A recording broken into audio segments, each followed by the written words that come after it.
Events help in ground activation. For people like us, ground activation has become almost synonymous with actually getting a ground reality of what your film is, feeling like.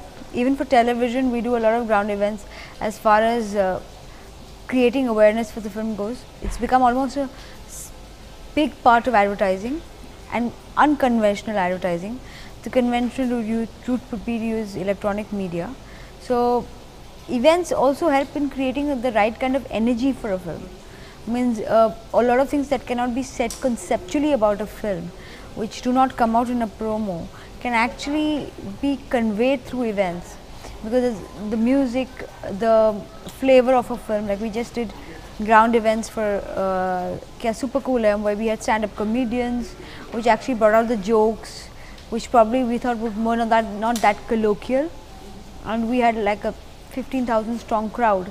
The crowd itself gave us an understanding of what is being accepted and what not is being accepted in the audiences. We would definitely expect them to be more structured. There's a lack of structure. Events, I mean, clearly ground management is not that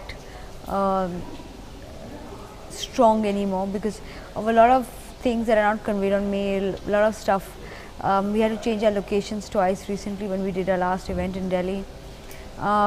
There is very little pre-event planning, which is pre-event creation of awareness of the event, which is also got to do with advertising, but of course the event itself should create its own awareness, by having various, not paid advertising, but various forms of advertising in order to, like flyers, creating nearby shops should be told about this event happening in order to gather crowds. I think a lot of amateurish events are happening. We need to have a more supervised, structured, professional approach towards events.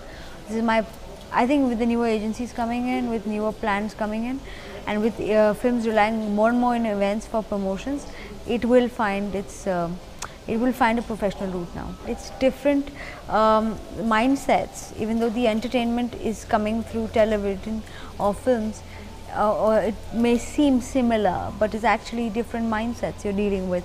So if it comes to films, you're like dealing with slightly voyeuristic at times, slightly exhibitionistic at times, adult at times, but what you're looking at for is an escapism route.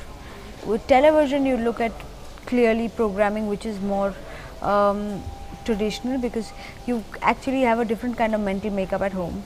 It has to be clearly something that has to have self-censorship, because at no point do you want to be embarrassed in front of your relatives or your family members, and clearly we don't have 2 TV homes, that many in India yet. Programming in India is clearly mass because digital and the subscription fee has not come in. So clearly it has to be dealt with more mass sensibilities, while you can have urban sensibility programming in movies, which is wherein you have a smaller budget and cater to a smaller audience, and it doesn't have to be as mass as television has to be. So various commercial, ideological and sensibility differences that make the two entertainment platforms totally different. See, it's very polarized. We cannot ever generalize youth. It's like generalizing love or life. It's like a prism. You look at it differently from different points of view, and different age groups will have different psychologies. Youth is actually a huge spectrum of age group, There's got to be region specific, it has to be age specific, it has to, some has to be identifiable, some has to be aspirational, some has to be, as I said, there cannot be any generalizing to as far as entertainment goes, except for the fact that you'll have to be different from what is traditional at times to attract the youth. So, but any patterns that you? No patterns. In fact, breaking the pattern would be the only pattern.